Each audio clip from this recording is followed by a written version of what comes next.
नमस्कार साथियों, आज फिर से हम आपके सामने नया वीडियो लेकर आए हैं और मैं आपका हमारे इस चैनल पर फिर से स्वागत करता हूं। जैसा कि आप जानते हैं कि हमारा जो टॉपिक चल रहा है वो नरेशन चल रहा है, तो नरेशन के नेक्स्ट रूल की ओर हम बढ़ते हैं। तो इसका अगला जो रूल है वो है may is changed into might, can is changed into could. कहने का तात्पर्य यह है कि रिपोर्टेड स्पीच में यदि मे आता है तो वो माइट में परिवर्तित हो जाएगा, कैन आता है तो वो कुड में परिवर्तित हो जाएगा। एग्जाम्पल है ही सेड द बॉय मे पास। तो इन्वर्टेड कॉमा के अंदर जो सेंटेंस है इसको रिपोर्टेड स्पीच कहते हैं। अब रिपोर्टेड स्पीच के अंतर्गत ये क्या है, मे आया है, तो इसको हम क्या कर देंगे, उससे पहले ही सेड इन्वर्टेड कॉमा हटाएंगे, दोनों वाक्यों के बीच में दैट लगाएंगे, द बॉय। अब मे का क्या हो जाएगा, माइट हो जाएगा, पास। ठीक है, उसी प्रकार से यदि यहाँ पर कैन आता तो कैन का क्या हो जाता, कुड हो जाता।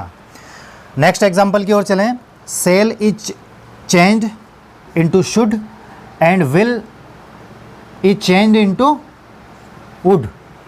कहने का तात्पर्य है कि रिपोर्टेड स्पीच के अंतर्गत यदि सेल आता है तो उसको शुड में परिवर्तित कर देंगे और विल आता है तो उसको वुड में परिवर्तित कर देंगे। एग्जाम्पल है टीचर सेड, इन्वर्टेड कॉमा में लिखा हुआ है अशोक विल नॉट पास। शिक्षक ने कहा कि अशोक पास नहीं होगा।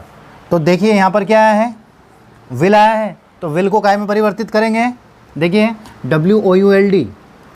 देखिए teacher said that Ashok would not pass. Clear है। नेक्स्ट रूल की ओर चलें।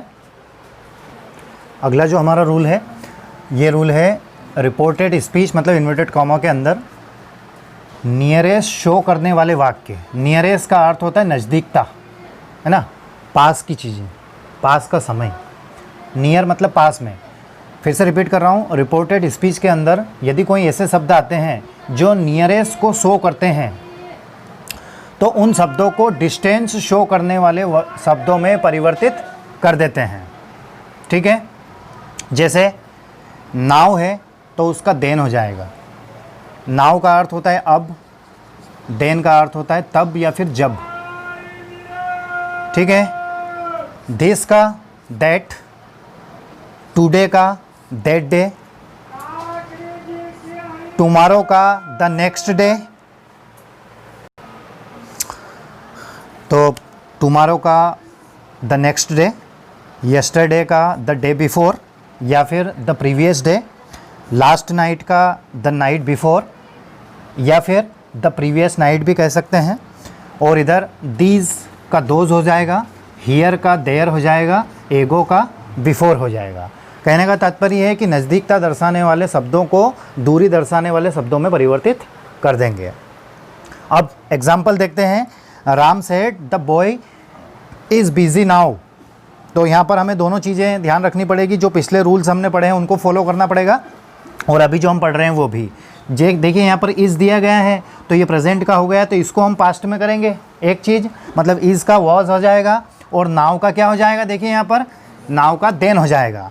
तो देखिए राम सेड, इन्वर्टेड कॉमा हटेगा, दोनों वाक्यों के बीच में दैट, द बॉय, इज़ का क्या हो जाएगा, वॉज बिजी। अब नाउ का क्या हो जाएगा, देन। ठीक है, अगले रूल की ओर चलें। अब नेक्स्ट रूल तो इस वीडियो में मैं आपको नहीं बता पाऊंगा, लेकिन आपको एक जानकारी मैं ज़रूर दूंगा कि नेक्स्ट संडे को कक्षा 12वीं का मैं टेस्ट लूँगा और ये मैंने कम्युनिटी टैब में भी डाल दिया था।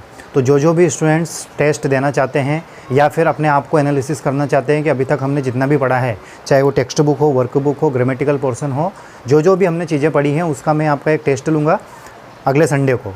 तो आप, मैं टाइम अभी नहीं बता पाऊँगा, टाइम में 1 या 2 दिन पहले मैं आपको प्रोवाइड करा दूँगा कि किस दिन, किस मतलब संडे को किस टाइम आपका टेस्ट होगा और वो भी लाइव होगा।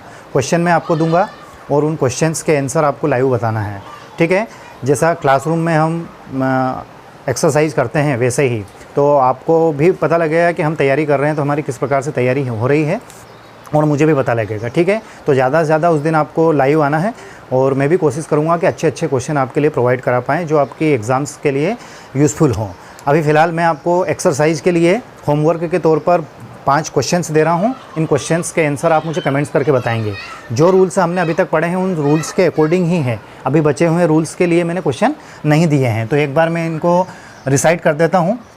एक्सरसाइज के लिए आपके लिए I said this mangoes are sweet, ठीक है, इसको इनडायरेक्ट स्पीच में परिवर्तित करना है।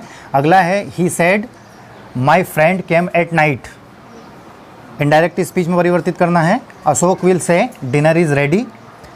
Teacher said work is worship. I said I can do it.